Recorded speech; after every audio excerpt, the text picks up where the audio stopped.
So the first thing tonight is data security. And many of you have already done this or been involved in this, particularly you guys that were in the military for a long time. It's how are we going to protect things both in a digital format and in a printed format. Digital format kind of a little bit easier to do, I think, than a printed, because once you get it printed, people can make copies of it, then that becomes a real issue.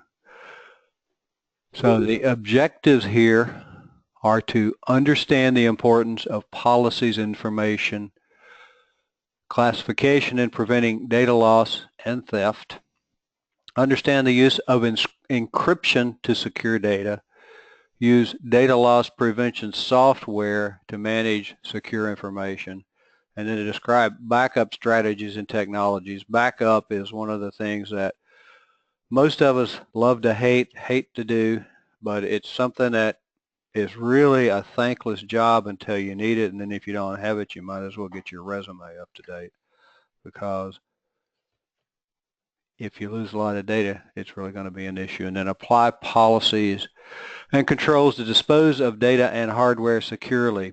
Hardware, particularly disks, not always the easiest thing to properly dispose of. And there are techniques to do that, obviously. We'll talk about a couple of those things. So data handling is a process of managing information over its life cycle. And turn Kevin back on here. For those of you who were in the military, when you classify something, you have to have a declassification date on it so that it is kind of managed over a life cycle. A lot of stuff in years past got classified, never declassified, and then you had reams and reams and reams of classified information that really shouldn't have been. So you need to review those things. And then we talk about security considerations at every stage. Every stage in the development and in the creation of the document, and every stage of its useful life. And talk about data policies and procedures. We need a policy that describes the security controls that we're going to have on this thing, and that will be applied to protect the data at each stage of its life cycle. Couple of different kinds of structured data is hierarchical, like it's in a directory structure.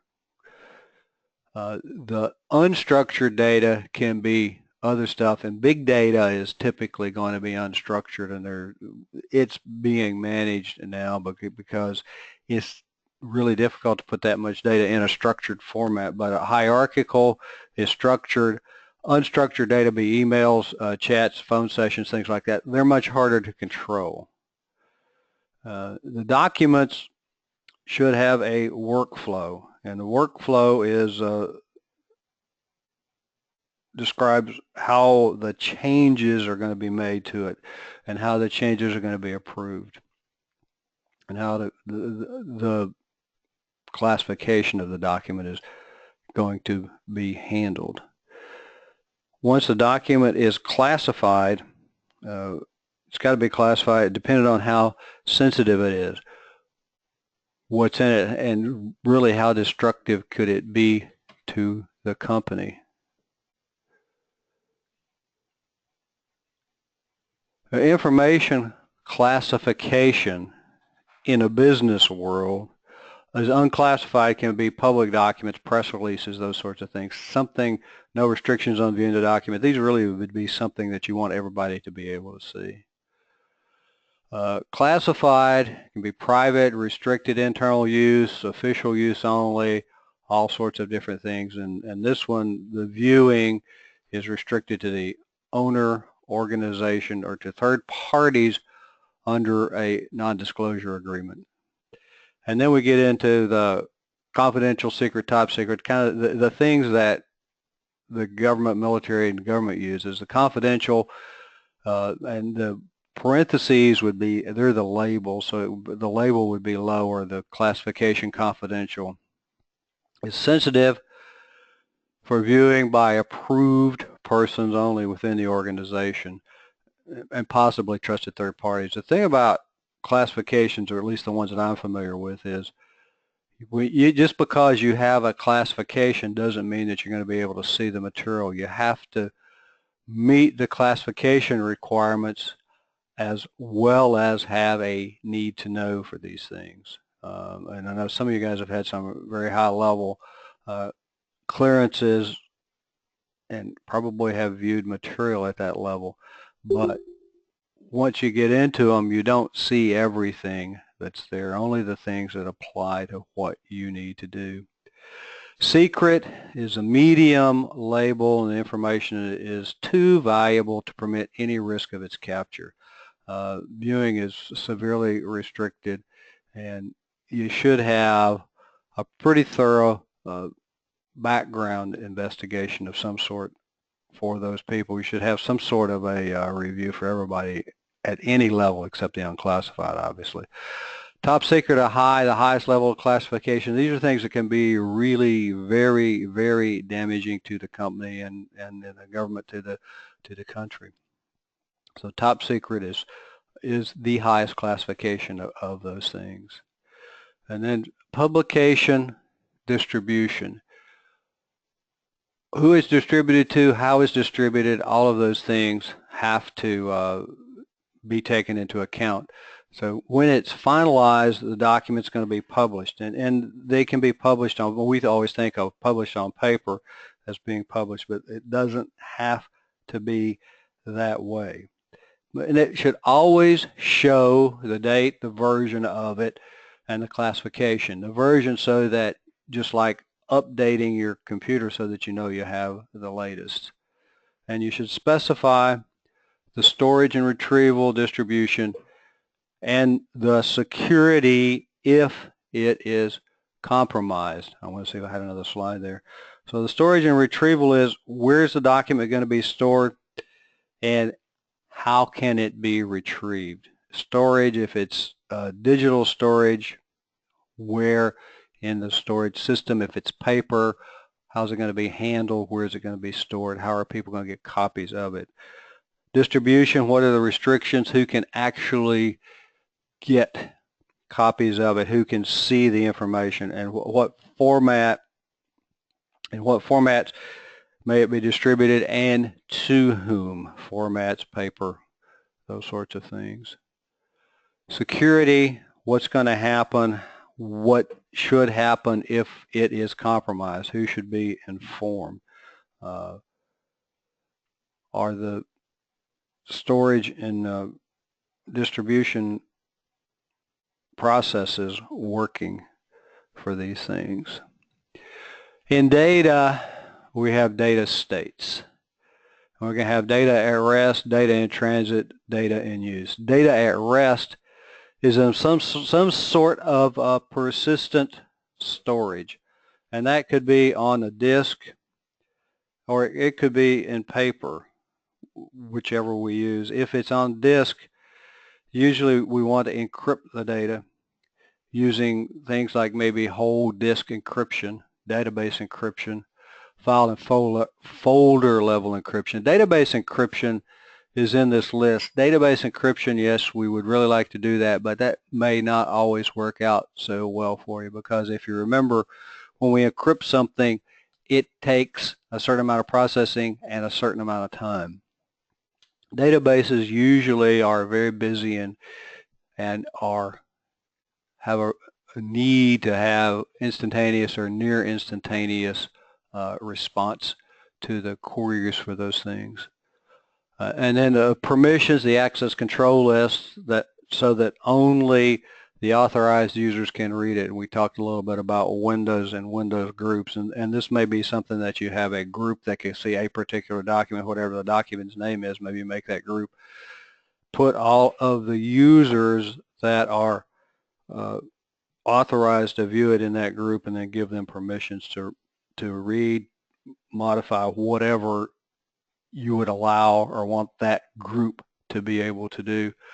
Data at rest is sometimes more at threat than data in transit or data in motion, because if it's on a disk, it is sitting somewhere and somebody can try to compromise it at that point. The data in transit or data in motion transmitted over the network, and it can be protected by a transport encryption protocol such as TLS or IPsec, the things that we have talked about previously. Obviously, it may be able to be intercepted on the network. It may not be, because we've talked about methods that can be used to compromise the flow of data, the flow of information across the network.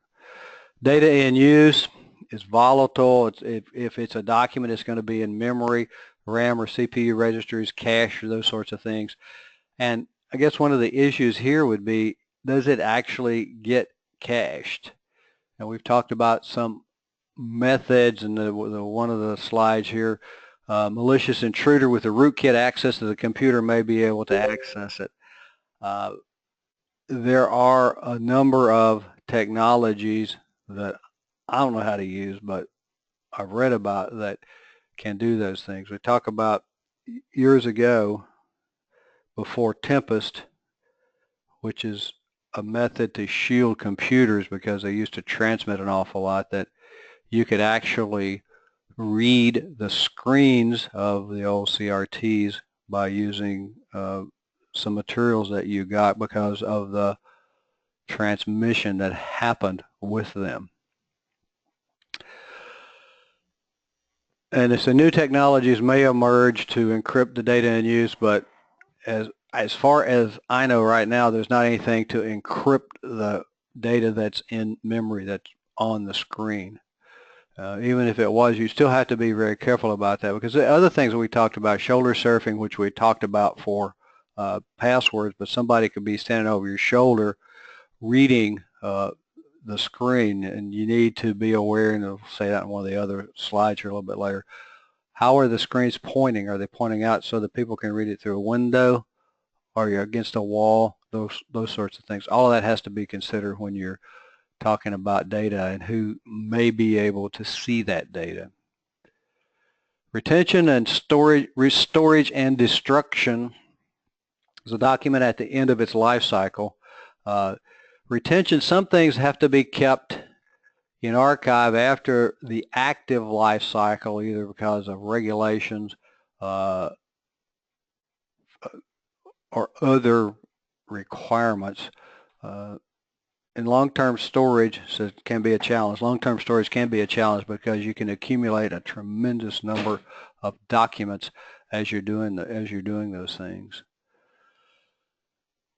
For destruction, data protection legislation has to be considered. Data protection legislation, there is some data that has to be stored. Some has to be like personal information should be destroyed as soon as possible in these things. Personal data may only be stored for as long as necessary. So when are you going to destroy the stuff, and how are you going to destroy the stuff? When we talk about that. And then control distribution. Who can have these things? Personal, let's say this other thing here. We'll go to personal identifiable information. Identity theft is one of the big things. These people that do this, of course, they want to hit the mother lode and be able to get everything at once, but that's not always where we'll be going. They'll take bits of information at a time. We probably are our own worst enemies. If you walk past on trash days and you see them, just like in the commercial, you see bills laying in the trash, or things that have some bits of information. If you get somebody's name, address, phone number, social security number is nice, but you can start out with the name and date of birth, and work your way up from there. So PII, personally identifiable information, is something that can identify, contact, or locate an individual. And those are the things that, as networkers, you have to be very aware of.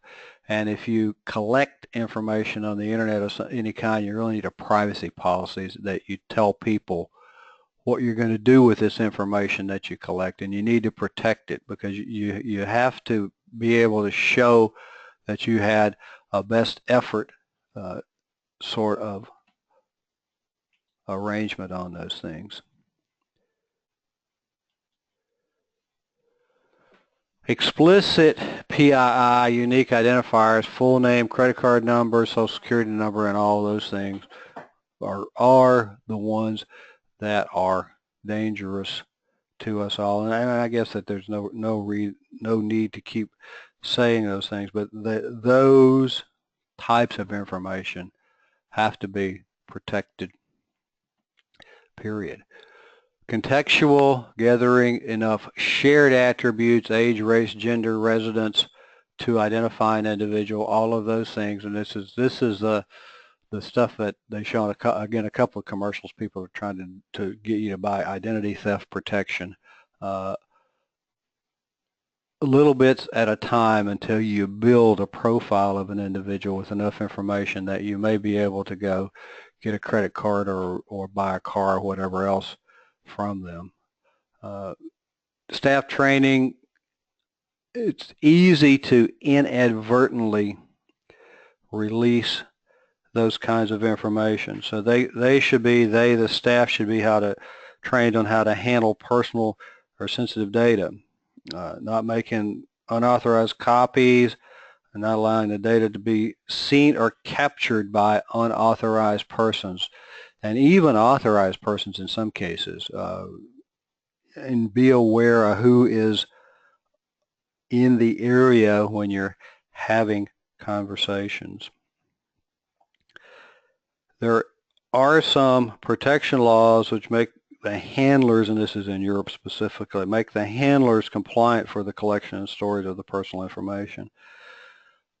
There's not any comparable legislation in the U.S., and maybe we should say not any comparable legislation in the U.S. yet, because all of those things, you can see it moving more and more and more toward the person that takes care of it. Data encryption, we've talked about a little bit. We can do file or folder encryption. If you're using Windows, you have to be using the NTFS file system the NTFS encrypting file system, EFS, in order to encrypt the data. When you do that, you should, one, after you've encrypted the data the first time, back up your keys, because if you lose the keys, you have some really safe data. It's encrypted really well, but you don't have the key anymore, so you can't decrypt it. Hard drive crashes, administrator resets your password, all those things can destroy your key. The keys are stored in Windows, the keys are stored in your profile. There are third-party encryption softwares. Some of them are kind of going out of the encryption business, but it's available, and you can encrypt in Linux also. So we can do those things where you encrypt the data. If you encrypt the data, you should designate somebody as a backup in case something really does happen to the key, or it gets corrupt. Even if you made a backup copy of it and it gets corrupted, the key gets corrupted, the data is encrypted. And without the private key, it's not going to be unencrypted. An encrypted file system works similar to some of the stuff that we have talked about before. It creates a session key, encrypts it, and actually stores the session key or the symmetric key in the document itself. So you have to be able to decrypt the symmetric key in order to decrypt the document. Full disk encryption, BitLocker, Microsoft's thing with the enterprise version of all the Windows that we have now. It has to be an enterprise version or the full version of it, the highest level of it, in order to do those. You can encrypt the full disk. Now, I had a friend who encrypted the full disk, and then something happened. The key got corrupted, and I don't know what he did. He may or may not have done something. I don't know if he had a trusted platform, a TPM module, which stores that key, or if he actually was using a USB. You can store the key if you don't have a machine that has the trusted platform module. I'm kind of jumping down to the next bullet here for key storage. We can either, in the newer machines, they have a trusted platform module which will store the BitLocker key, and when you start up the machine it'll be there. If you don't have the newer hardware with a trusted platform module, you can store the key on a USB drive, and it has to be inserted in the machine when you start it up. What the key does is checks to be sure that that hard drive belongs in that machine. If it doesn't, it won't start up. And some other things, TrueCrypt, although the book says, and I think that's right, TrueCrypt's kind of gone out of the business, but PGP, GPG have the ability to do full disk encryption. You can also use BitLocker to go. You can encrypt flash drives in some cases with it. They're also, for flash drives, or you can buy them, obviously, that have encryption on them. Probably a good idea. A number of data compromises in the past have been from data that was unencrypted. The VA one, somebody left a laptop in a car or whatever, got stolen. When they actually found the laptop, the kids that stole it didn't care about the data. They wanted to sell the laptop. So that may or may not happen, but you always have to treat the data as if somebody stole it to utilize it. Disk controller hardware encryption allows the encryption chore, the encryption process, to be offloaded from the CPU into the controller. Encryption is going to take some CPU percentage. It's going to take some significance portions of it. Mobile device encryption, iOS and Android, and I think probably the California phone, and then there's another one in Brooklyn, drive home the point about encryption there. The scheme is not really that complex because you use either the motion or you use a 4-bit pin. I think mine's uses a 4-bit pin. Doesn't take that long to crack the 4-bit pin, but if you miss it, I think 10 times in the iOS, it destroys all the data that's on the phone or the tablet. So some sort of encryption or protection on the mobile devices, because you can lose those things, or people can walk off with them, steal them from you, and it's always safe to have it encrypted, and each of them has an encryption capability. Removable media, use a full disk encryption product, a USB with a preloaded encryption software, which I talked about earlier, but you can buy USB keys that have encryption built into them as long as you apply it. Those are other things that are pretty easy to lose, as flash drives fall out of your pocket or whatever. I had one that fell out of its case one time. I still had the plastic case, but the chip actually fell out of it, so the data itself was gone. I did eventually find it, but any odd things can happen to these devices. Encryption is always a safe thing to have. Can encryption be cracked? Absolutely. Hopefully it's going to take long enough to crack it so that by the time they get it, the data is not really all that useful anymore. And then we talked a little bit earlier about database encryption.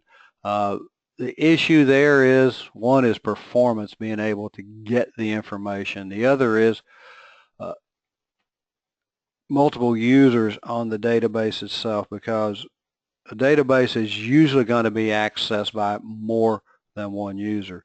One of the places that I worked was accessed by like 100 users. It was a medical facility, and they were inputting the stuff that they went out to the schools, and they were inputting information into the database that they got from the school. So we had, probably 100 people in the afternoons on the database inputting the information that they had brought back from the schools. You may do partial encryption on these things, but probably not the entire database.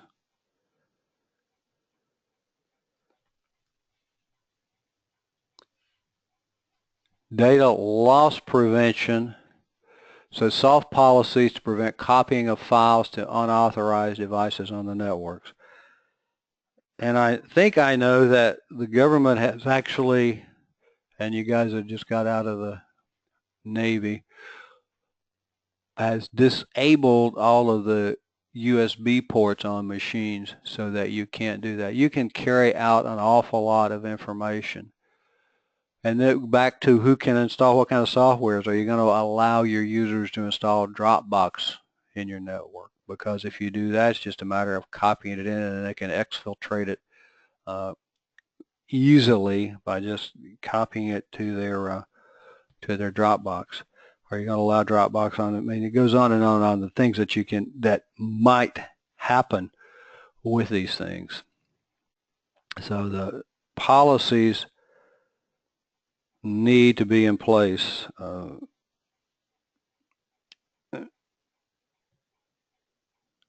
Soft measures, this is from the book, soft measures such as these do not protect against user error or insider threats.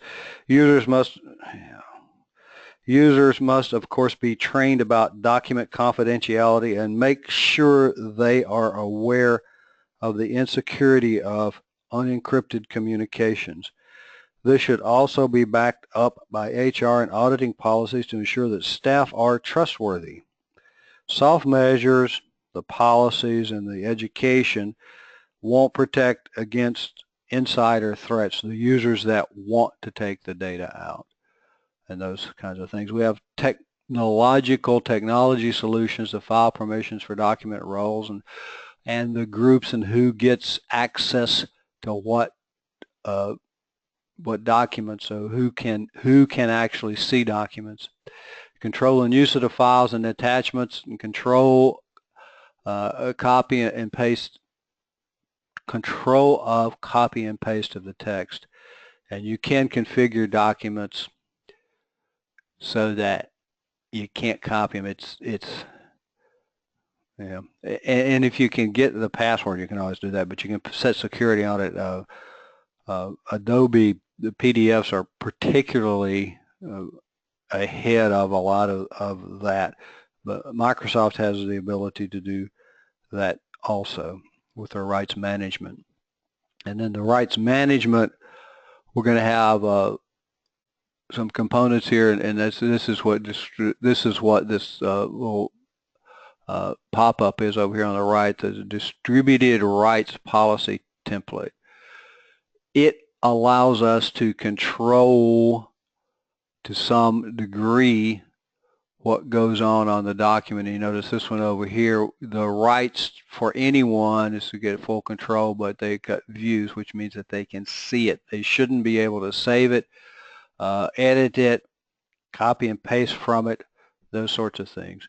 And that is in the digital rights management, which has become a big deal of lately. In the system, a policy server configures the rules. The endpoint agents enforce the policy on the client computers, and we talked about policies. We can have local policies, but this would be in a domain, would have a domain policy that would be applied to all the computers in the domain. And then network agents here are to scan the communications at the network borders and the interfaces with the web and messaging service to enforce the policy to see if somebody is trying to get the document out of the network. Rights management is part of Microsoft Office. It's file permissions for roles. We can restrict printing and forwarding of documents. Acrobat has similar, and actually I personally think that Acrobat is easier to use than Microsoft's is. You have to have an Office, it has to be coupled with the rights management service. It's not something that you just open up Microsoft Office and do this with. So we can assign it to do specific things. Adobe, the Acrobat, the PDF documents, you can get into them as long as you have the password, and you can configure what can happen to them, password protected, and then send it away to people. You can always image these things. You can do a copy of them or those sorts of things. Big data. Big data is that it is big data. It's lots and lots and lots of data volumes. It's unstructured data stores.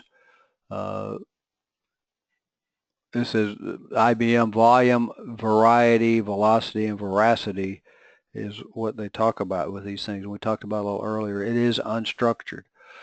The storage, a storage hierarchy of the Hadoop distributed file system, HDFS, and that's what this is supposed to be down here. What this gives us is file metadata, which is the information about it, basically how to find it. And then we have data nodes here, and in this system we have replication from different nodes to different other nodes, 1, 3, and 4, 2, 1, and 3, 2, 3, and 4, 1, 2, and 4. So this gives us the data redundancy of this data, and you really do, when you're doing these things, need data redundancy. And if you have multiple nodes, then you can have actually more people working on the process than others. Access controls, we still need to set those up. Information classification, what kind of information is it? And then we talked about depersonalization, when we try to take away the personally identifiable, the PII information. Audit access, query tools, who actually is getting on this thing. And you can check to see who's done things depending on what kind of audits you've set up on your system. And then use data loss prevention. We're always going to want to do that, I think. So obviously if we prevent it, we don't have to go back and report about it. And then I think this is the last topic, archiving and backup types. Archive is when you actually move it away from something that's not as readily available. A backup is usually made for security purposes. And then they say archive material is data that has passed its immediate usefulness and does not need to be accessed live, but cannot be deleted. So we're going to put it in the archives and may put it on tape if it's digital data, and then paper goes into file cabinets that we don't look at for the next 10 years, but then it keeps building and building and building. Backup is for security reasons. And also if something gets corrupted, or if a whole server goes down, and we need the backups to do those things. The backup types, we got full, incremental, differential, and copy. In the world of Microsoft, in the file system and the properties, we have this bit called the archive bit. What that tells the system is whether the file needs to be backed up or not. And the different ones, full, incremental, differential, and copy, how long it takes and how much storage space it takes is depending on whether the archive bit is on or the archive bit is off, and whether that particular type of backup turns it off or on. In a full backup, we back up everything that we specify. We say everything on the server, but it doesn't have to be everything on the server. It may be a particular, it may be the data driver or whatever else. When that happens, it resets the archive bit. It turns it off, tells the system, tells the backup program the next time it goes around that it doesn't need to back up this information this time. An incremental backup backs up all the information that has the archive bit turned back on, so that if we do a full backup and on the weekend, and then we come in on Monday and people make changes to the documents, the incremental will back up only those documents that are changed on Monday. Tuesday, and it resets the archive bit. Tuesday, people come back to work and make changes, and the incremental backs up only the documents that were changed on Tuesday. So the incremental resets the archive bit. The differential does not reset the archive bit. So if we come in on the weekend and do our full backup, or we have it scheduled and it does it for us, and on Monday, people make changes. We run our backup, our differential backup, and it backs up everything that was changed on Monday. It does not reset the archive bit. People come in on Tuesday and make changes to documents, and we run the differential backup. It backs up everything that was changed on Monday and Tuesday. There's an upside and a downside to each of these types of backups. In the incremental, they're much quicker to do, because you're only backing up the data since it was actually reset probably for that day. The problem is if you have to restore it, you restore your full backup and then you restore each of your incremental backups. The differential takes longer, and as you go further in the week, it's obviously going to take longer to do.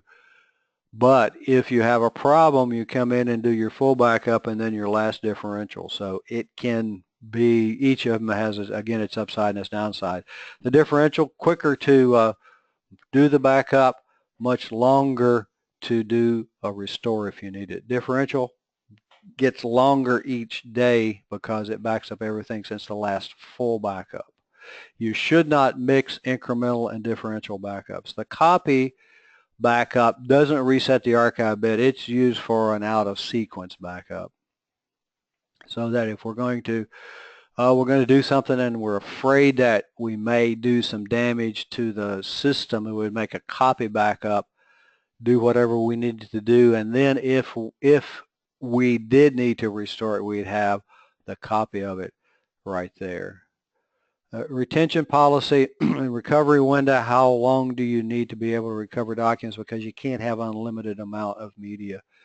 It's going to have to eventually be overwritten. So how long do you need to keep these things, and when are you going to overwrite the media? Some of these things become kind of tricky, particularly on the, if you you had the differential and you got a corrupted file, and you made the backup. Can you restore the actual file? Maybe on the full, but how long you can keep these things? And if you get a corrupted file or a virus in a file or something like that, and you have to destroy it, then can you get that back from your backup media? Databases, transactional updates are when they update with the transactions themselves. At the database level, it may be like a mailbox or a record level here. And then we talk about snapshots. Volume shadow copy is part of the Microsoft server system. Actually, maybe it is part of the NTF. It's part of the Windows system. What it allows you to do if you turn it on is to go back to a previous volume, which can be handy. Now it doesn't keep these things continuously. It takes snapshots at specific times designated by the administrator. What it would allow you to do is to go back to a previous volume of a document. So you were working on one, you save it and say, golly, I really didn't mean to do that. You can, if you have volume shadow copy running, you can go in and say, okay, I want to go back to this one, and you can recover that particular version of it. System backups and images, a bare metal backup is one that can be applied directly to a partition drive without a separate step of reinstalling the operating system, which is something that has become handy in Windows. Before we got the ability to boot to a backup image, you had to, if a server failed, for instance, the first thing you had to do was install Windows. The second thing you would do is restore your backup and overwrite all the files that you did. A bare metal backup allows us to boot to a recovery disk and then restore the image without having to install the operating system first. Backout plan or backup plan, if you do an update and it doesn't work, you would want to be able to back out of it to undo what you just did. The large, and I think I said this earlier, but large companies do all updates with scripts. And if you are tasked with doing one of these things, the first thing you do is write the script to install whatever it is you're doing, and then you have to be able to prove that you have a script that will undo what you just did if it doesn't work. Because if you are like an Advance Auto and you've got, I don't know, 15 or 20,000 stores, and you make a backup and you shut down all the stores, you want to get out of that one really quickly. So you have to be able to do those things. Media backup execution and frequency. The first thing is what kind of media. I'm going to look at the right side first. What media are you going to use? Talk about disks, removable, the NAS and the SAN. A backup should be stored off-site, because if you back it up and then store the media right there in the building or even in the NOC, and for instance you have a fire, something very destructive, very dangerous, then your backup is gone along with your server. So backups should be stored off-site, and big insurance companies and banks and things like that actually fly these things out. And you've heard stories about, well, something may have gotten exposed to account numbers, Social Security numbers, because the backup tape got lost. The backup tape, and then eventually it's found on a UPS airplane or something like that. But these big companies actually go from out of the city. The place where I worked, we had 12 different sites within the city. So what we would do is back up at the headquarters, and then I'd drop it off at one of the other sites on my way home. So we had the off-site backup. Now, if it were a major catastrophe within the city, we wouldn't have had the backups. 9/11, a lot of the backup facilities for the businesses that were destroyed were right there in the vicinity, and they got destroyed along with the rest of the company. So disk, NAS, or SAN, removable. With today's world, and there's a lot of people selling it to us, we probably could do a network backup. Now, it's not as easy from home because probably don't have a symmetric connection, have an asymmetric connection, something like 20 meg down and maybe a meg or 2 meg up. So unlike a business which would have 20 meg down, 20 meg up. So you may be able to do that, use your bandwidth that you're probably not using at 2 or 3 o'clock in the morning to do off-site backups to another location. We could use disk, tape. In tape, we could have a tape library which automatically loads. The problem with tape is it really does have limited storage capability, and you would need a tape library or a jukebox or something like that in order to change the tapes for you. Otherwise, you got to go in the middle of the night and do the backup, which is not a lot of fun. Optical disc, you can do it. They tend to be a little bit slow for backups. The storage capability is getting to be larger and larger, but the write's not all that fast on disk. Tape, not extremely fast either, and it takes, if you're looking for a particular file, it may take a long time to get there because it is serial. It goes, you have to go down the tape until you find what you need. And then flash drives, yes, as long as you have big enough media, certainly can do that. You have to keep monitoring the media itself. Tape stretches, and you need to be sure when you put it in that it is still satisfactory. So I'll go back to the left. The media rotation, we have a backup. Things that we have to consider are the backup window and the cost of the media and the recovery window. How long do we have to keep these things? And then there are a number of rotation schemes, and this is just the one that they're talking about, and that's in the book that is here. It's the grandfather, father, son. We have a monthly, weekly, and daily tape sets.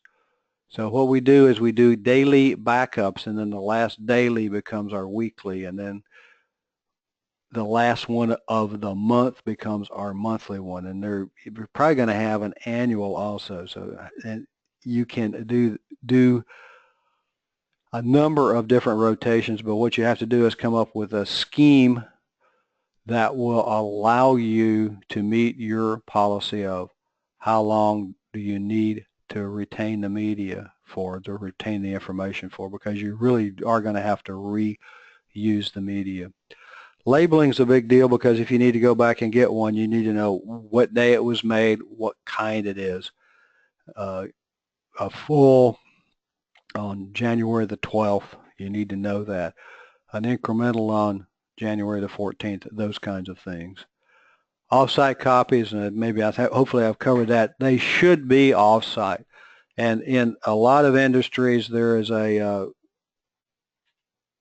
requirement that they be off-site and that you have them.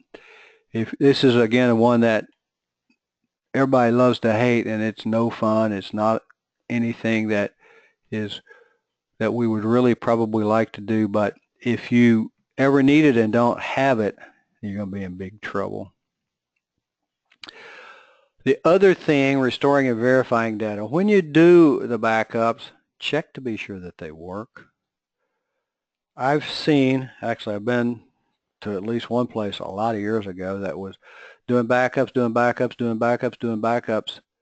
and then they needed the backup, and when they tried to restore it, there was nothing there. You don't have to restore the whole thing, but check to restore part of it just to be sure that you're really getting the data that you think you're getting, because if you're not, you can wind up really embarrassing. Yes, I've been doing backups and I have all this media here, but yes, it doesn't have anything on it. Error detection, usually the software is going to tell you if there's a problem. That we had, the biggest problem that we had in error detection was tapes get stretched, and tapes do get stretched, so the information may or may not be what you think it's going to be because of that.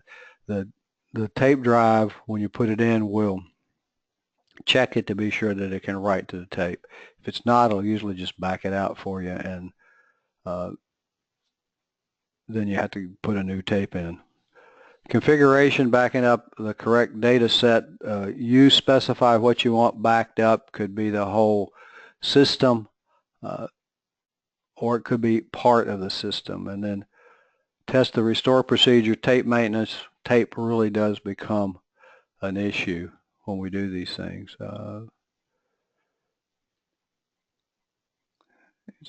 Data wiping and disposal. There are enough data, as everybody knows, I'm sure by now. when you delete a file, it really doesn't go anywhere. If you ever go back in and look at these things, what it really kind of does is put a question mark in place of the first letter. So you can undelete, and there are a lot of softwares that are available to undelete. I think Microsoft's taken that command out. There used to be an undelete command that you could use.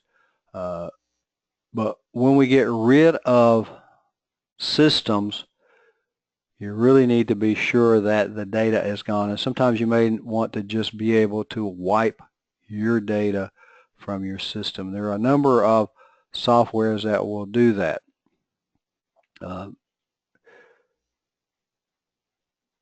I think that Revo uninstall will. I was trying to think whether it will or not, which is free, but you can wipe these things. What it does is write a series of ones or zeros, and it writes it multiple times because there are systems that will get information back. I bought a used laptop one time, got it off of Overstock, I think, and I had a piece of software called Get Data Back that I ran on it, and you know what? The data was still there, was still recoverable. I just wanted to see if it was there. But you can get it back in many cases. So we want to ensure the secure disposal of these things. There are companies that will dispose of them for you. A couple of ways you can do it. If you have a hard drive shredder, you can shred them. One of the things that they recommend is just using a drill to drill holes in the hard drive, or you can use a magnet to destroy the data on it, because if you use the magnet, you're going to affect the low-level formatting, the tracks and sectors on the system, and if you do that, then you can't find the data anymore. Migrating data from one system to another, transferring between media devices, all those things, secure disposal of paper records. They need to be shredded, and depending upon the level of classification, you may have different types of shredders. When the Iranians took over the U.S. Embassy years ago, they shredded a bunch of stuff, and they used strip shredders. The Iranians were actually able to restore a number of those documents. If you use a crosscut shredder, it becomes a little fine graffiti, but anyhow, little fine paper that you can use in a parade if you wanted to. And so we need to be sure that when we transfer the data that we're doing it in a secure manner. When we're getting rid of stuff, you do that in a secure manner. We had a company that gave the school a bunch of computers one time, and what they did, and I don't know how long they were going to store them. They still had a bunch of hard drives. They just took the hard drives out and gave us the computers, and they were still storing the hard drives. Now that goes back to how much storage space do you have in the archiving. So those things are going to be things that you have to going to have to deal with at some point, probably in the disposal. Even at home, how are you going to get rid of a hard drive? You're going to wipe it. I mean, how are you going to make it so that you put it out or give it away or take it to the disposal place that when they do the once a year bring in your electronics? What are you going to do with it? How are you going to make it secure? Okay, I'll quit. We'll do the questions.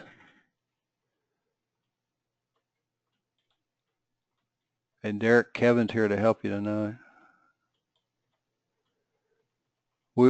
We struggle with the questions without you on Saturday, Kevin. I mean, I'm serious.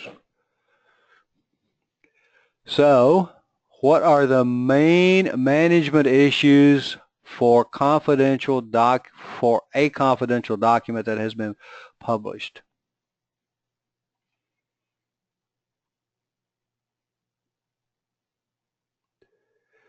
If we published it, Classifications, right?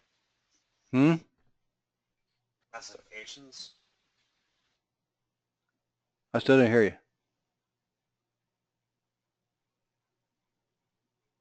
Classifications. Classification, yeah. How are we going to be sure it stays secure?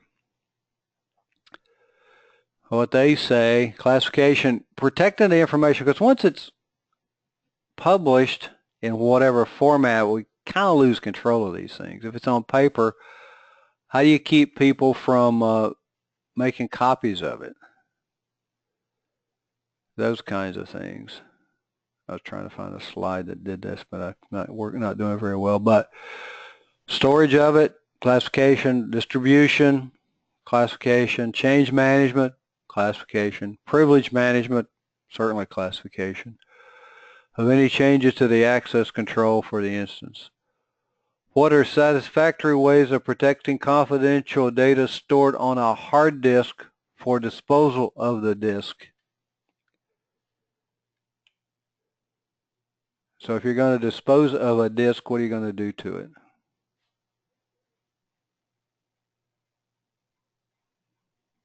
Swipe it. You're gonna drill holes in it. You're gonna put a magnet to it. You're gonna. Yep, all of those things. Or you can override it with a with one of the secure softwares. What technology protects data in the event of loss or theft of a computer or mobile device?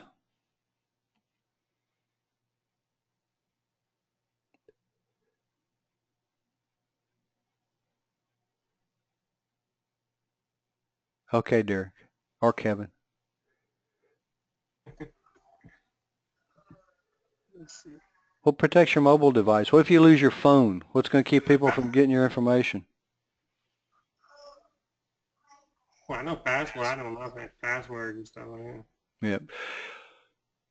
It's password, and the password actually becomes the key for the encryption. So those things, if you have it enabled, they do become encrypted. And that, back to the FBI's thing in the San Bernardino phone, what they wanted Apple to do was to come up with a fix so that when they were doing the password guessing, a brute force attack on it, that it didn't destroy the data, because if you, and in that version, if you put in the wrong PIN number 10 times, it destroys the data on the phone. But file or disk encryption of flash drives, encrypted drives, can protect you.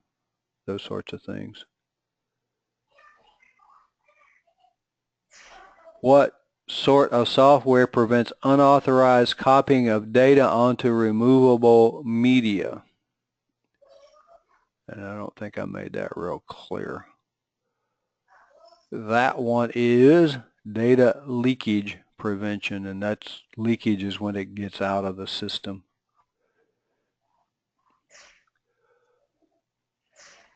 What term is used to describe data stored on the flash drive of a smartphone or data stored anywhere?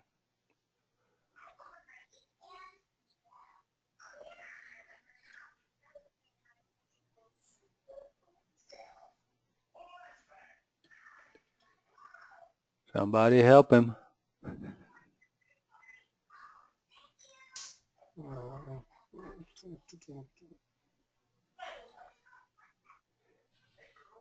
Is it in the backup, is it? No, it's right here on the, right at the top. Oh, data at rest. Data at rest. If it's stored someplace, it's data at rest. Backup is usually a system that will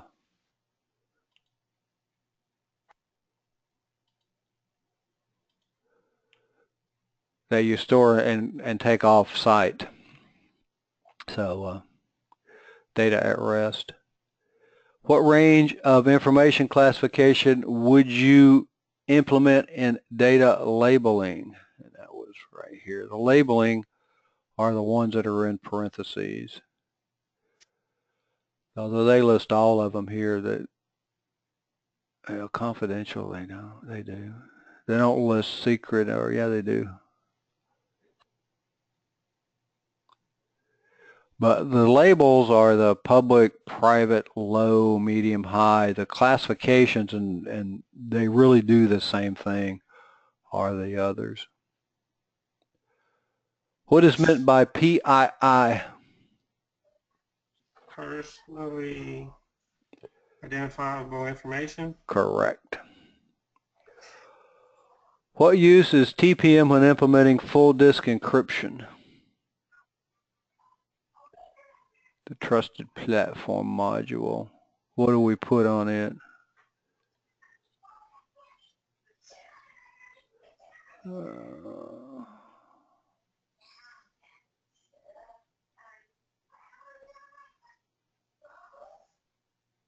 There it is, full disk encryption. What goes on the TPM?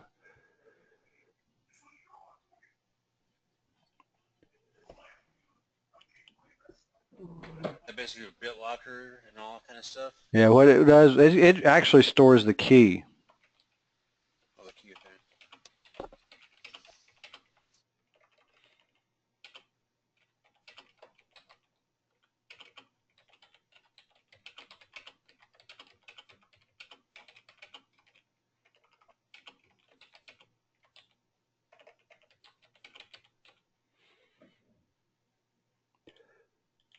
So what is velocity of a big data set? Or why is velocity of a big data set for data handling procedures? I'll do that one. You may get it, you may not be able to classify it. It may come in too quick because there's so much data that you're not able to classify it. And so sometimes people get access to the whole data set when they really shouldn't. Why might an organization implement backups using incremental sets along with full sets rather than just full sets? Downtime. Downtime. It takes less time. Yes, it takes less time to do, much less time to do an incremental than to do a full, because you only got to back up that day's worth of stuff. So we'll take a break and then do labs. He's got here an 80. Let's do labs for about the next 80 minutes, hour and 20 minutes or so. Let's do it the next hour. I'll tell you what, let's come back at 15 minutes past the next hour. I'm at 9 o'clock. What, 9:07, so let's come back at, and mine would be 10:15, 9:15, 8:15. Does that sound right? Yeah, I'm all right. Okay, so lab time for the next little bit, and we got one more lecture and then some more lab time.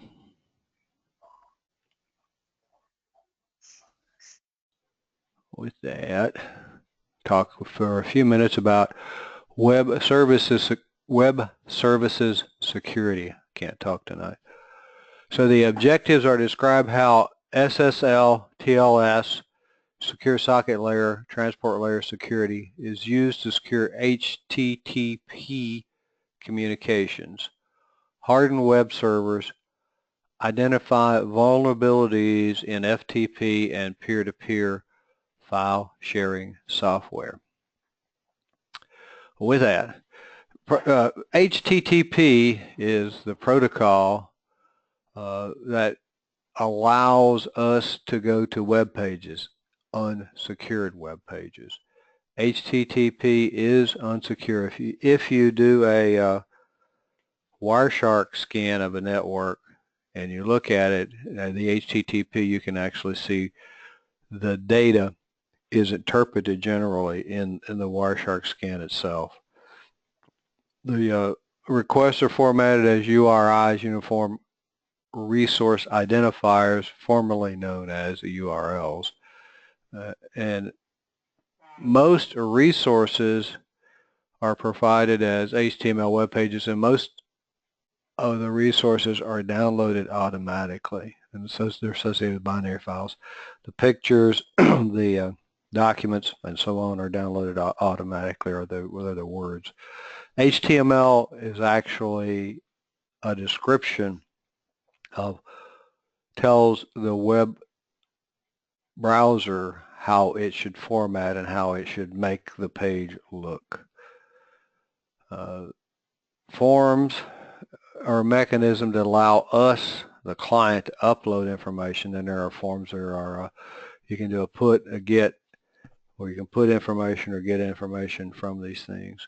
All the transfers with HTML are plain text. So if we're going to make it secure, we're going to have to use something else to do that. We also have plugins like Java and active service pages, those things which can help us create vulnerabilities in the web pages themselves. And in Java, sometimes it seems like it gets about 3 updates a day. Increase the flexibility, the interactivity, but also increase the risk of what's going on with these things.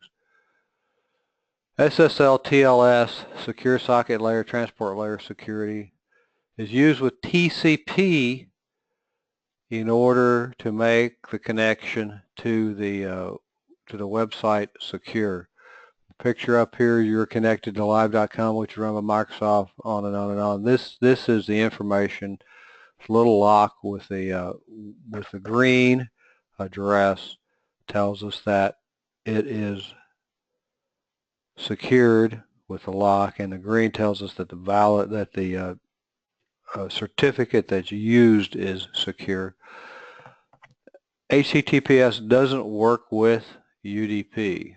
It only works with TCP. TCP port 80 then gets secured. We now are going to use port 443 for secure information. The certificates can be used for authentication and identity. They identify a host, usually using the PKI digital certificates, the public key infrastructure certificates.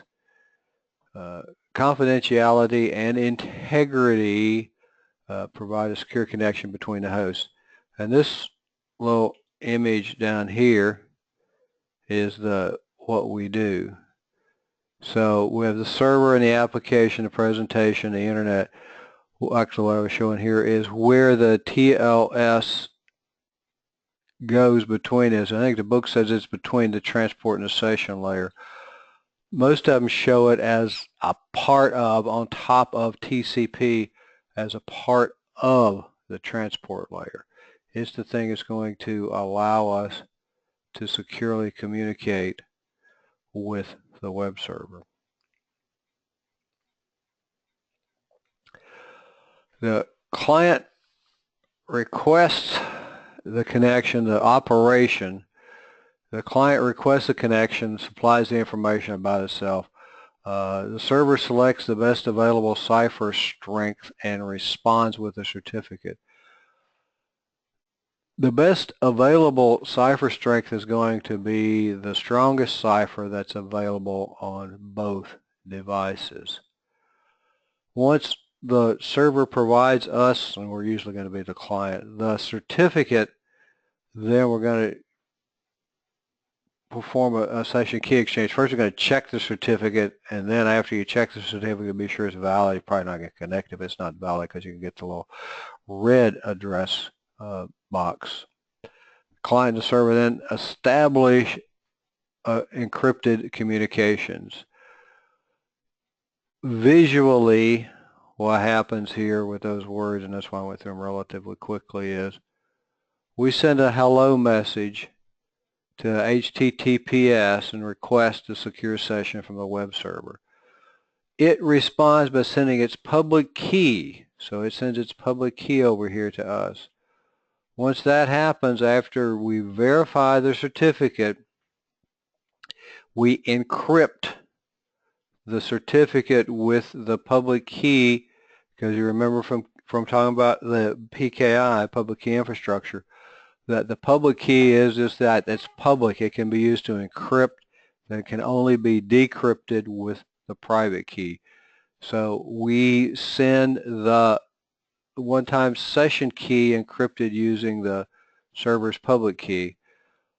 When it happens, the web server decrypts the session key using its private key, and then we use that key that we created, the session key that we created, to encrypt the data that goes back and forth between us.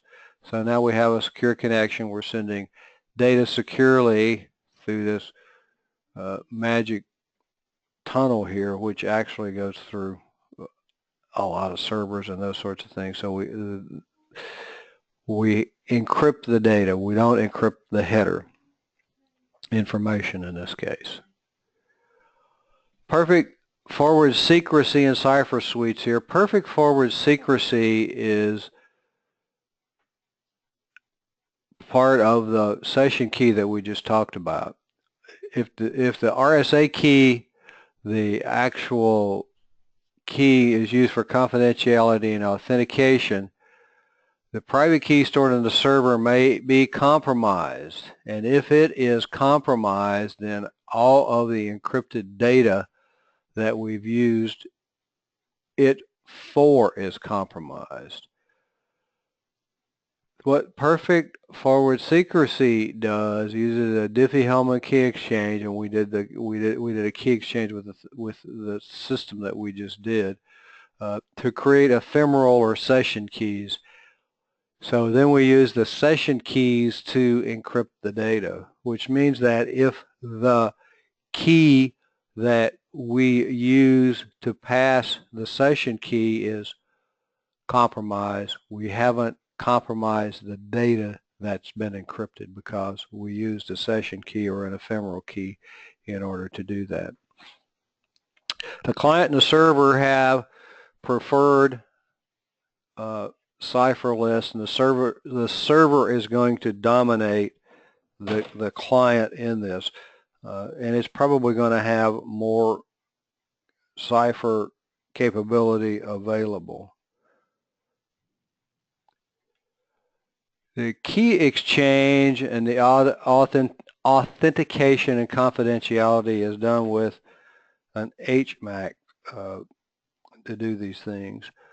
The keying might look something like this.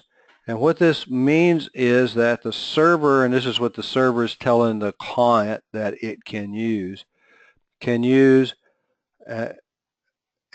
elliptical curve Diffie-Hellman ephemeral mode,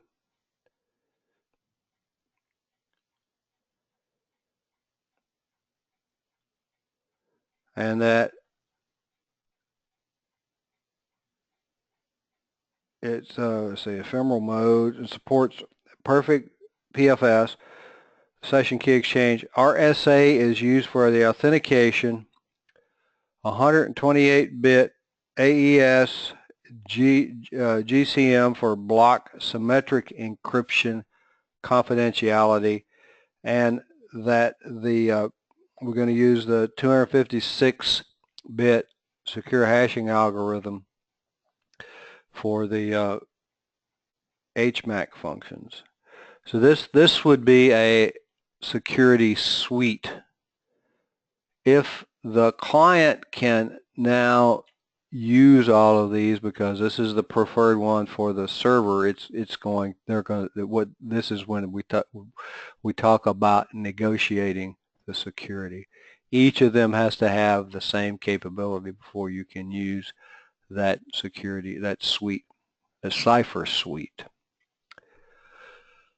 SSL and TLS versions, version 2 is not used, 1 never existed as a commercial product. SSL version 3 is the one that is currently in session. TLS version 1.0, 1.1, and 1.2 improve the cipher negotiations and supported suites, but not all of the browsers support the 1.1 and 1.2. Again, when you do these things, there'll be a negotiation process, and you can see that if you run a Wireshark on one of those systems. You can watch them negotiate which cipher suite they're going to use. TLS and SSL are not interoperable. The server can implement multiple versions for compatibility, and most servers do have multiple versions so that it can communicate with all of the systems that try to connect to it. And a lot of the browsers, if you look at Internet Explorer and the properties, it's got several SSL, several TLS versions, I think actually, I don't know, SSL versions that are available to it, and you can turn them on or off as required. If you're not connecting to something, you may have to enable one of the older versions because they are available, but they're not active in many cases. High assurance SSL is a certificate may not be trustworthy. With the typo squatting, we talked about domain names where we try to register one that we think are going to have a lot of typos. Improper browser checking for certificate revocation, and that could be because you can configure these things so that they don't check for certificate revocation every time. Poor identity management at the certificate authority, and we would hope with the significance of the certificate authority that they don't do that. We have these high assurance SSL certificates, or use extended validation certificates. These things use a more in-depth investigation before they actually issue the certificates. And it shows a picture here. Let me drag this thing over. If I go to the Navy Federal Credit Union, I get that, and it shows that the whole address bar is green. And then if I want to know about the certificate, should I trust this site? Again, we can view the certificates, got the certification path. These guys are from VeriSign through Symantec and back to Navy Federal. The detail. Say again? Never Navy Federal. Why Navy? Why never Navy Federal? I'm joking. I've banked with them since 2000. I banked with them since, I don't know. I didn't want to think about when I banked with them for 2000. I started in the last century. Anyhow, valid from, this is valid from November the 17th of last year until November the 18th of this year. The subject is their address. If we pinged it and tried to go to this site with the IP address, this would show up as an invalid certificate because the name on the certificate, the subject, has to exactly match what goes into the address bar, one of the checks that it uses. We have the public key. 2048 uses a big public key, a 2048-bit key. And then we have the public key parameters here. Key usage, digital signature, key encipher, encipherment. So it can be used to sign as well as to encrypt the data, and that's what we're going to use this one with is to encrypt the data. Well, one of the ones that didn't do the high security, the additional here is Glassdoor, and if we click on it, website identification, Glassdoor, should I trust it? View the certificate. It has a certificate, has a certification path from a trusted certificate authority. The details are all correct. This one is issued for a little longer, September from 2014, and it's going to expire in 2018. This is one of those wildcard certificates, which is good for any website that has the glassdoor.com extension for it. So you can use, and this one does have the wildcard certificate. Issue there again, if you compromise the certificate, you've compromised all your websites, not just one, if you have individual certificates on the individual websites. Whichever you want, obviously. So the high assurance, the browser vendor trusts the certificate authority, and that's obviously what it really takes. Certificate authority performs vigorous identity management, confirming domain ownership. And they've said that all along, that they do confirm these things, that they do investigations to ensure that they're not issuing a certificate to somebody that's not real. But now we have a vigorous investigation to be sure that happens. Web servers, ISP hosted services, we're hopefully going to have reliability, and they generally do. When we go out to a one-on-one or a GoDaddy or somebody like that, and you get hosted web services, you put your content on one of their web servers, they actually do the backups for you, and they have the redundancy available to you. One of the issues, and it'll be a little more discussed when we do virtualization tomorrow, you don't really know where your data is generally in these things. You may not, because they have lots of different servers around the world. Some of them, well, I say they do. Some do and some don't. You may or may not know where things are. Most of them allow secure file transfer and provide a secure management interface. To do a secure file transfer, because FTP is usually the one of choice, you need to use a secure FTP client to do those things. We could have self-hosted web servers. Apache and Microsoft IIS are a couple of big ones. The NGINX down here is an open source one that's used for particularly busy websites, I think is what they say. An open source web server and load balancer especially designed to cope with high traffic. So Apache is open source. Apache is the default web server on Linux. IIS obviously is the default server on Microsoft products. You can run Apache on Microsoft. You can install it. They talk about in here somewhere LAMP, which is actually you can run these things. The Apache a database and a scripting software from a flash drive if you want to do that.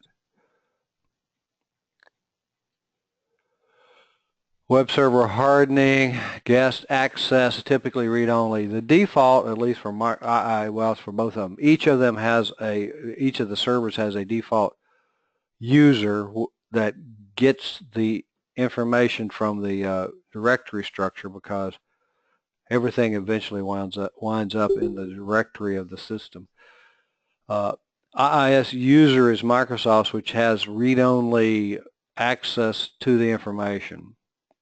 And that's what you really want it to remain. You probably just want to use the default user with read-only access. Makes it a lot easier to do things, and you're not risking the compromise. Authenticated users, if you set up authenticated users, don't reuse local logon information. You can actually set these up with certificates in order to authenticate. You can require certificates. There's a couple of methods to make these things work. The placement on the network, where is it going to be? This one is, and this uses the one that they said don't use, right? The three-legged firewall, because it's a single point of failure. Of course, all firewalls are single point of failure, but web servers in the DMZ. And on the intranet, we have all of our users. The DMZ probably is a good place to put it.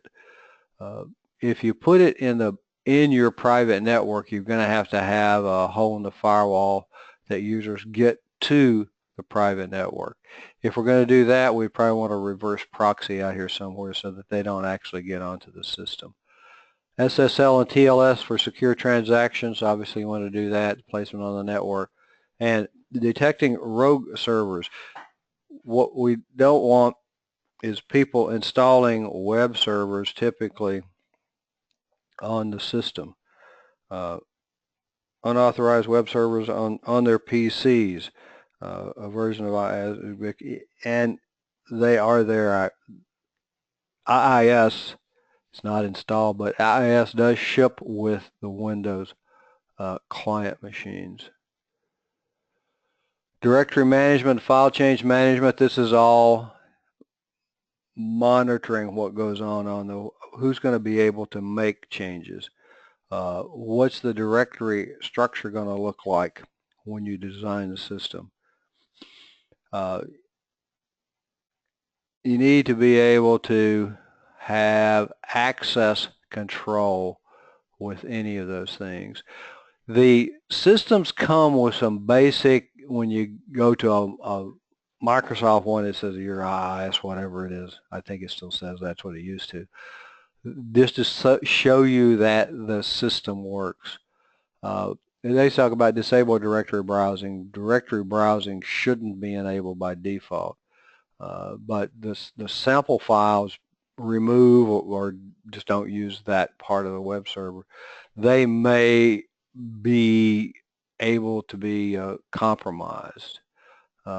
Throttling to manage connections can help with denial of service. Connections can also help with the numbers of users that you want to be able to get there. Log access and usage, the web servers, as long as logging is enabled, will log all connections or all connection attempts to it. Load balancers are something that can help us out with fault tolerance and optimized performance. What we wind up with is a cluster. We have a virtual IP, the cluster virtual IP. So all of the traffic goes to the cluster management station. It then distributes the requests to the members of the cluster that are not busy at the time.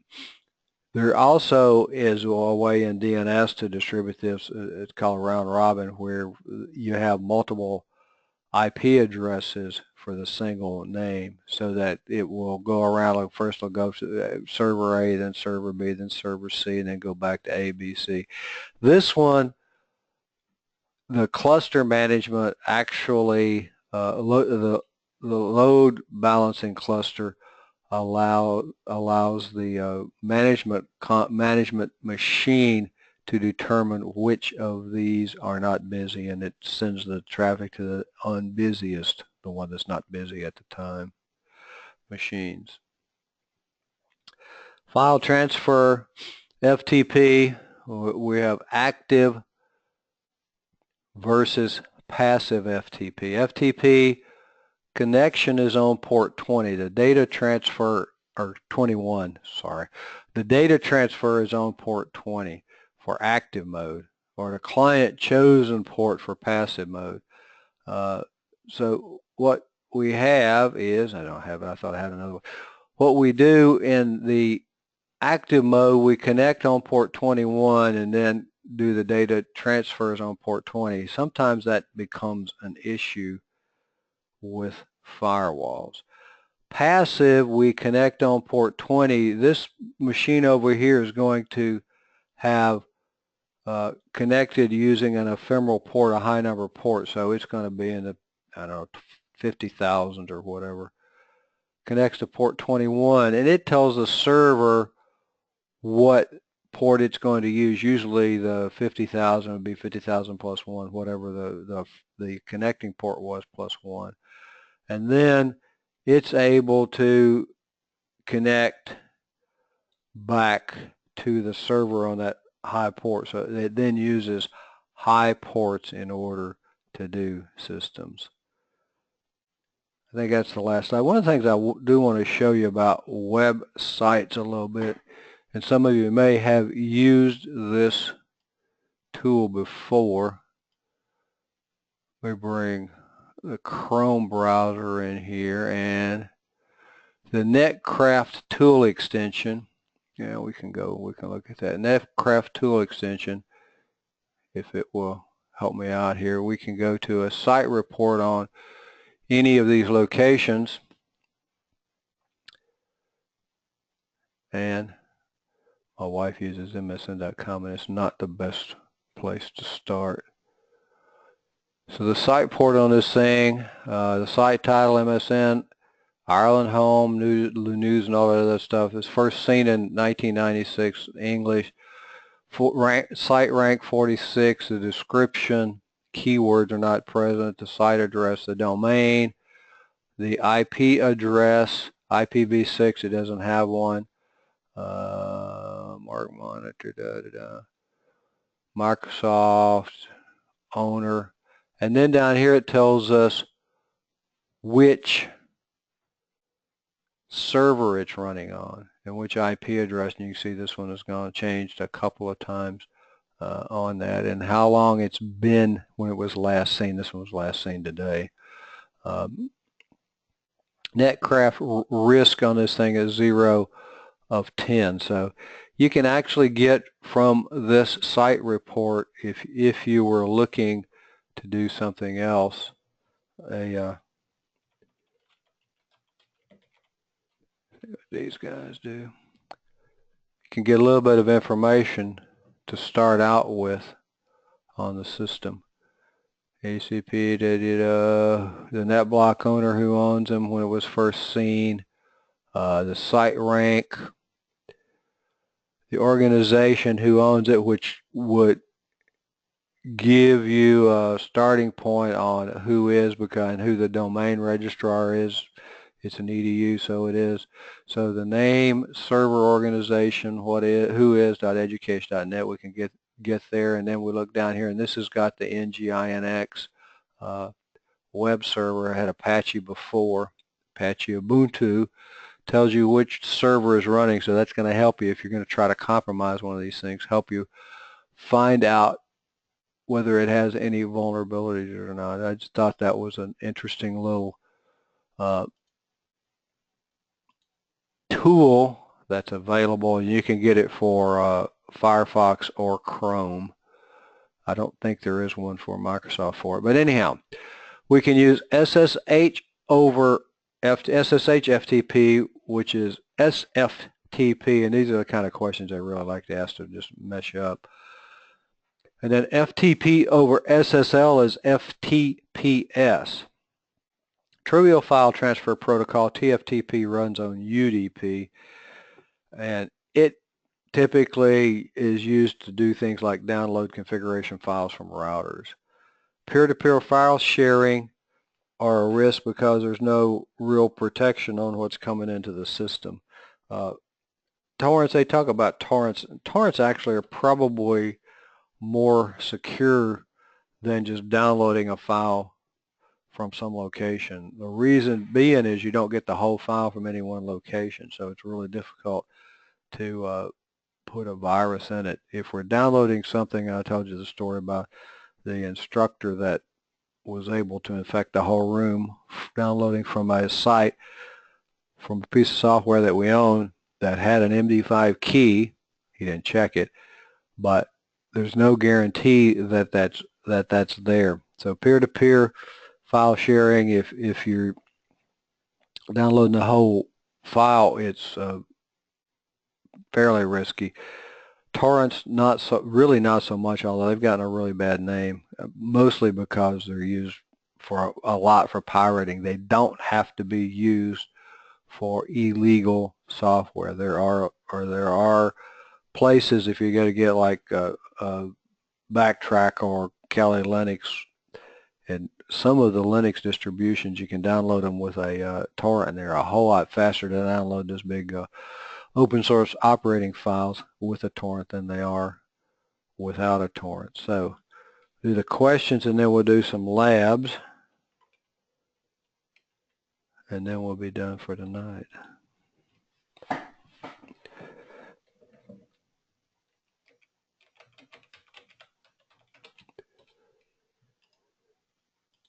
Okay, so how does SSL accomplish the secure exchange of session keys using certificates? If it doesn't see you have a certificate, it doesn't share the information with you. Well, kind of, but if I've got a certificate, how does that make our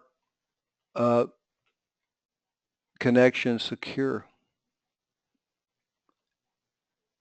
Means you have been trusted, Padawan. You have to what now? Because you have the certification, I think means you actually have been trusted. You guys actually are authorizing. You've actually got the key between each other. There you go. What we do is, it's this process here. We say we want to do this, and then send us the public key. We create the session key and send it back encrypted. It decrypts it, and then we use the session key. So the client public key.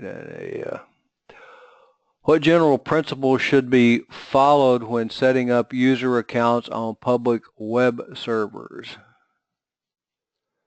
There's so many general principles. I don't know how they expect you to get that one, but give it a shot.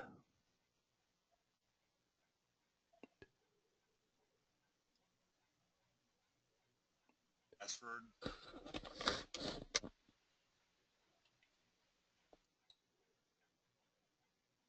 Say it again, Dean. Yeah, Dean. Have a strong password.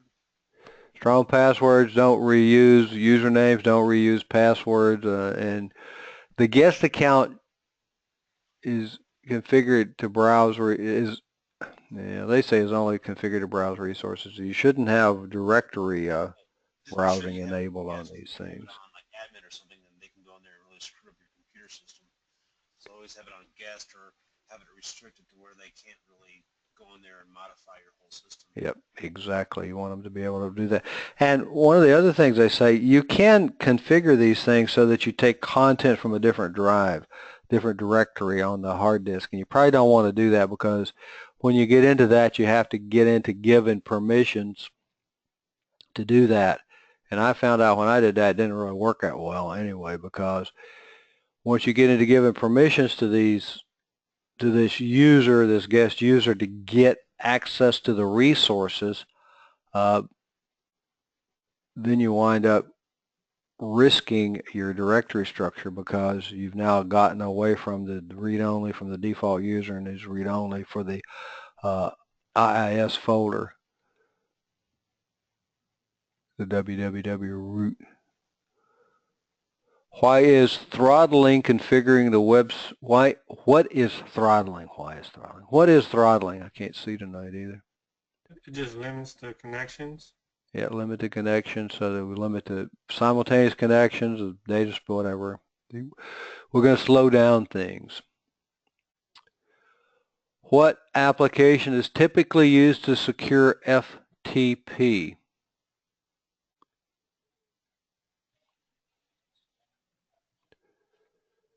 There are two of them.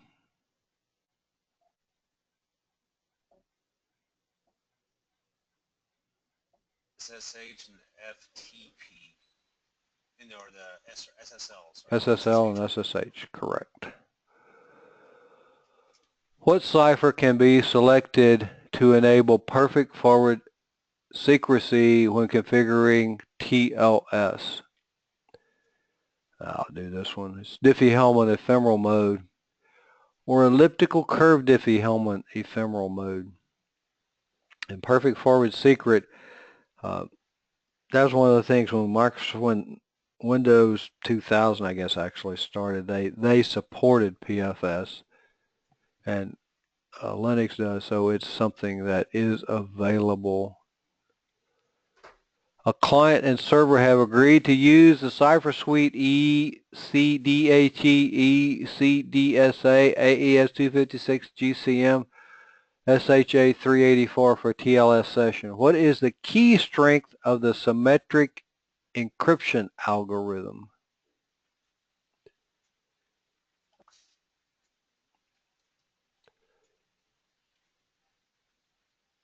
Can you repeat that again, Alex? A client server has agreed to, actually let me just copy this thing and see if I can put it over here. Because it's, well, you guys got the book. It's in the book, but you may not have your book there.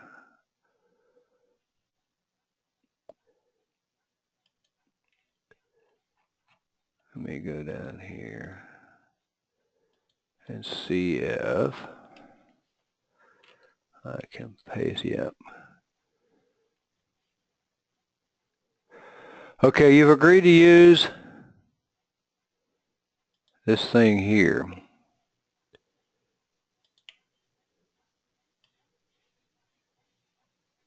What is the encryption strength of the symmetric key? SHA-384? Now that's going to be, SHA's going to be the hash, isn't it? Yeah, it's going to be hash. Isn't the 256? Yep. AES 256? AES is the only thing up here that we ever heard encryption with, right? So it's going to be a 256-bit key. All this other stuff, this is the key exchange and those sorts of things that go along with that. It's unique identifiers. Yes. Whether the unique identifiers for the encryption suite, because it takes more than just a protocol. You have to have all of these things. You go to the key exchange, you got to have the hash, and then you have to have the encryption itself to do these things. And that's all part of the IPsec structure, because it's the IP. Yeah, anyhow, you put the things into it that you want to use, that you can use. And again, it's got to be negotiated because both sides have to support it. You are implementing a new e-commerce portal with multiple web servers accessing data on a SAN. Would you deploy load balancers to facilitate access by clients to the web servers or by the web servers to the SAN? Web servers to the SAN.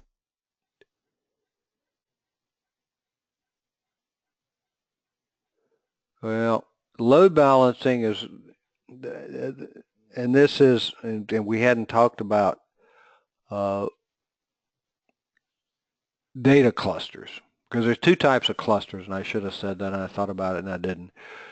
There's load balancing clusters, which is going to be the way we connect to the web server. And there are data clusters, which gives us multiple node access to a back-end database. So in this case, the load balancing would be to the web server, and the data cluster would be from the web server to the SAN. What ports would you use to configure to allow client access to an FTP server in either active or passive mode? This is when you're connecting to it, not doing a data transfer. Control port. Control port, and what number is it? Remember? Mm-hmm. All right, look at the slide.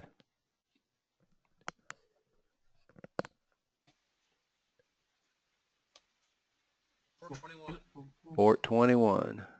Okay, 20. And 20 is the data for active mode, and then the passive mode the client chooses is usually going to be 1 plus whatever the ephemeral port is connected to 21 on.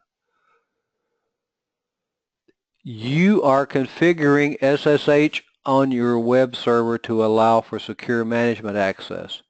You want to allow the use of SFTP to transfer files.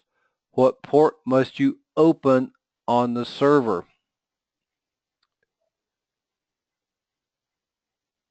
That's 69?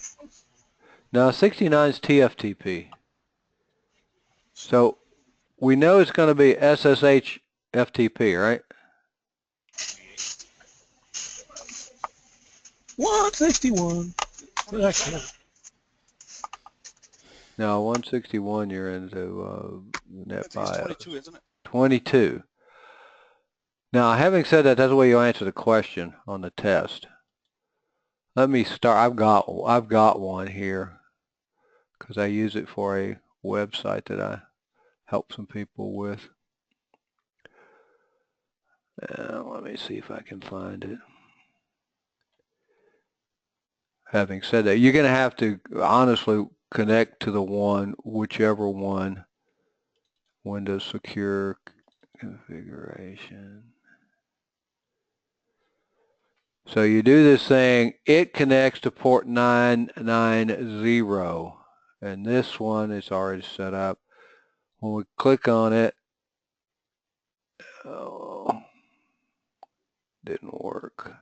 Anyhow, what I wanted to show, and it didn't work, was these things, this would work this time, do a key exchange before you actually send any information. So the username and password are going to be passed within the secure connection on the SFTP. It's the issuer, thought, the organization, and all that other stuff is down here. It's all certificate stuff.